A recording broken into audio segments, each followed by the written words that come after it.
Hi, everybody, and welcome back to Bakes by Vasco. I'm Michelle with 1L, and I'm glad you're here.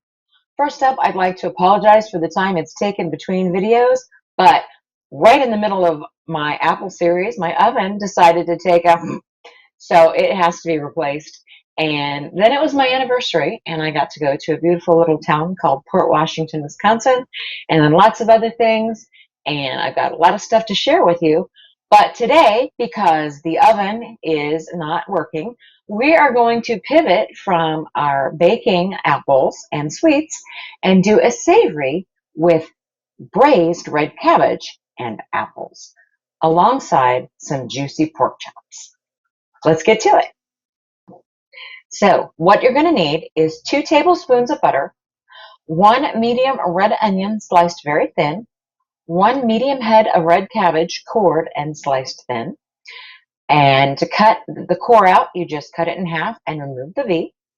You need 2 medium-sized apples, peeled, cored, and chopped, a half a cup of apple cider vinegar, a half a cup of water, a quarter cup of brown sugar packed, a half teaspoon of salt, and a quarter teaspoon of pepper. Now, let's get to this yummy, savory braised red cabbage and apples. Once again, everybody, this is Bakes by Vasco, and I'm Michelle with 1L, and I'm glad you're here. I hope that you've already subscribed so you don't miss anything, and that you like this video, and tell me if you give this braised red cabbage and apples recipe a try yourself.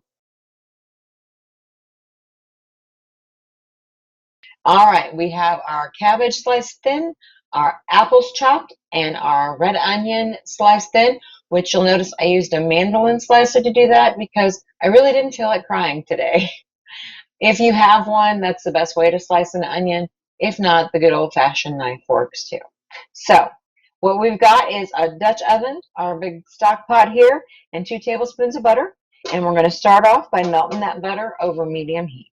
While that butter is melting, I want to give a shout out again. I said our anniversary was we went to Port Washington, Wisconsin, and it is such a quaint, polite, kind, neat, clean, everything little town. It was perfect, little getaway.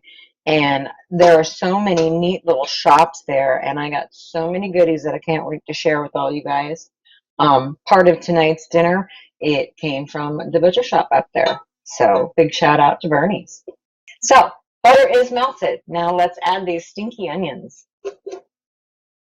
I'm not going to use all of them because I don't want it too onion-fied. So that was a pretty large onion.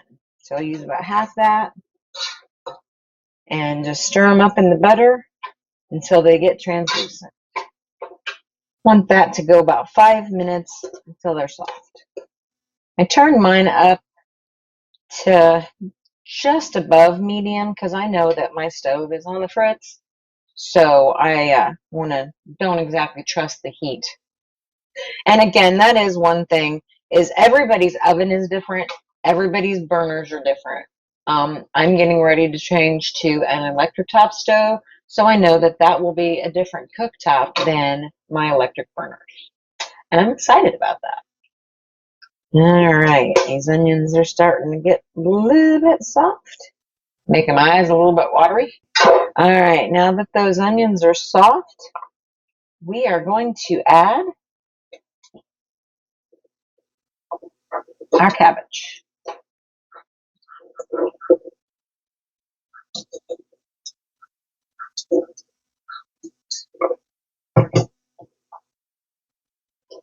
Stirring frequently. You want to cook that for another 5 to 10 minutes until it starts to wilt and turns a deeper shade of purple. Make sure that while you're stirring your cabbage up, that your onions break up and they're not all in a big old clump. All right, our cabbage has cooked down with our onions. It is now time to add in our chopped apples. Give those a stir. Notice that lovely deep purple color there, that onion and that cabbage. All right. Now we're going to add in our quarter cup of brown sugar pack. Stir that up a little bit in there.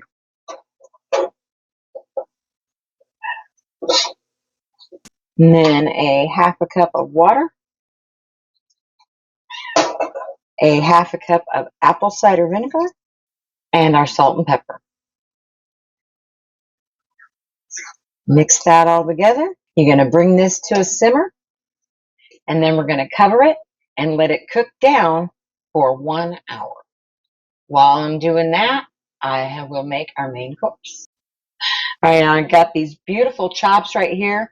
We picked them up on our anniversary trip to Port Washington, Wisconsin, at Bernie's Meat Market.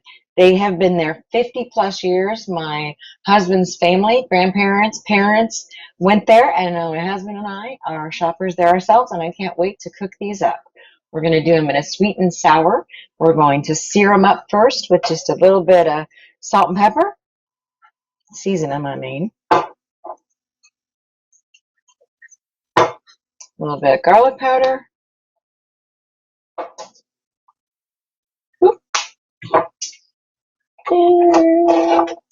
That's it. So, okay. I'm gonna close my cabinet door and throw those in the pan. While they're cooking, I'm gonna season the other side a little bit. For a lot. Like I've said before, I do whatever my ancestors tell me to do.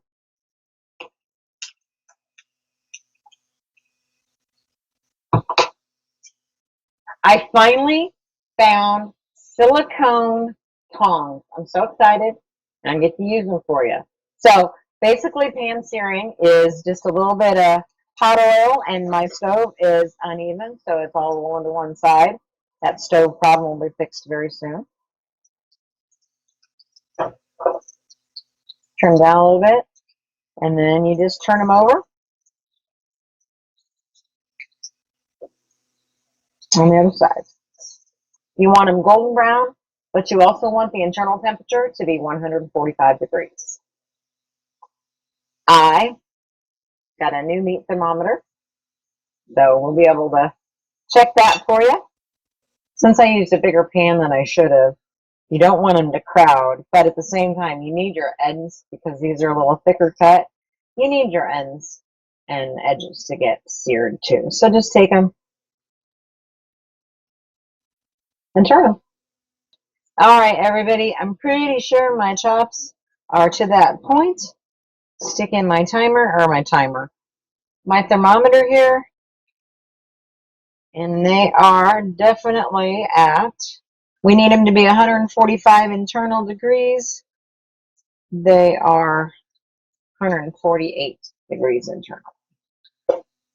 So I think we are safe to put our chops aside and get our sauce ready. Now, you can do your chops however you want. We just decided, my husband had a good idea. We bought this really yummy P.F. Chang's sweet and sour sauce that went on some really nasty egg rolls. I won't say what they were. Can't even remember. Anyway, so he thought these would be a tasty complement on the pork chops with the braised cabbage and apples, which I've been stirring.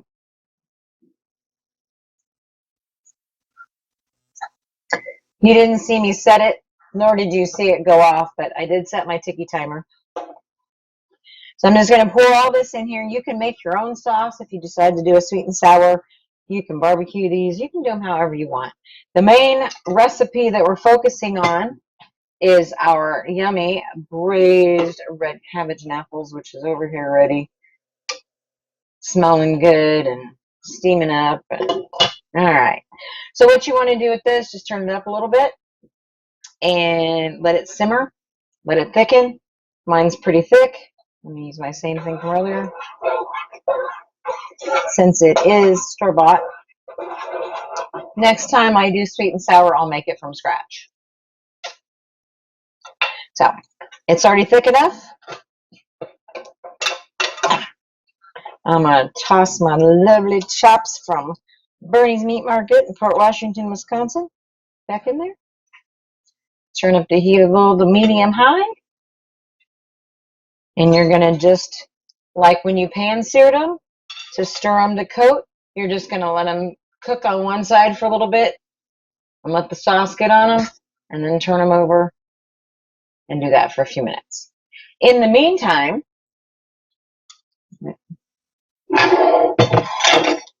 you want to give your cabbage and apples another stir here.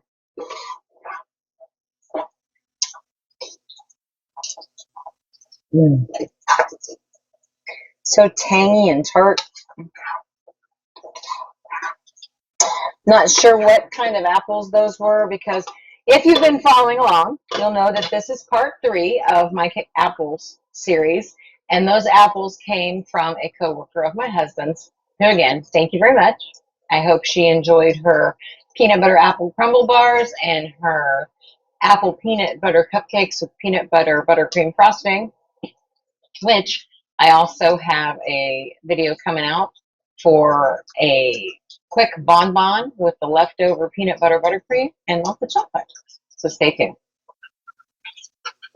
Now they're nice and covered and smothered in that sweet and sour sauce. We'll let them cook down a few minutes. I'll turn them off, and once the heat is completely cooled off, the cabbage and apples will be ready to serve up with our pork chops. All right. Time has passed. It's been an hour. The cabbage and apples are nice and soft. You want to take off your lid, increase your heat to medium-high. Let these come to a quick boil to try to get the excess juice to boil off, and then we'll be ready for dinner. Once again, everybody, I'm Michelle with 1L, and this is Bakes by Vasco. Thank you for your patience in the time it took to get part 3 of my apple series out. I hope that you will come back. I hope you'll subscribe. I hope you like the video. Make a comment. Tell me if you made one of my apple videos yourself. Thank you, and happy anniversary to my husband, 12 years. I appreciate everything you do. And a shout out again to Bernie's Meat Market in Port Washington, Wisconsin. Now, let's get to the best part, the eating. I'm so excited. This is something my mom would have made as a kid that I would not have eaten. So first off, let's get some cabbage and apple here.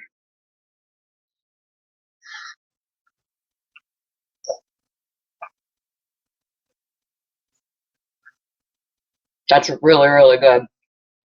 Nice and tender.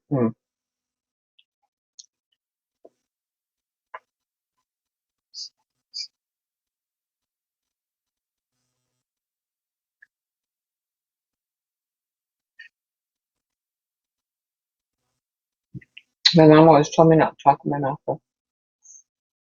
Now let's get some of this pork chop.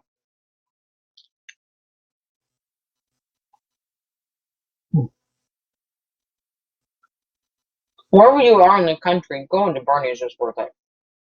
Thanks again. I'll see you guys next time.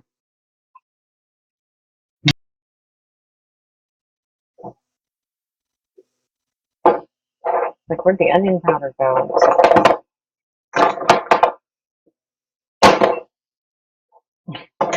Fuck it.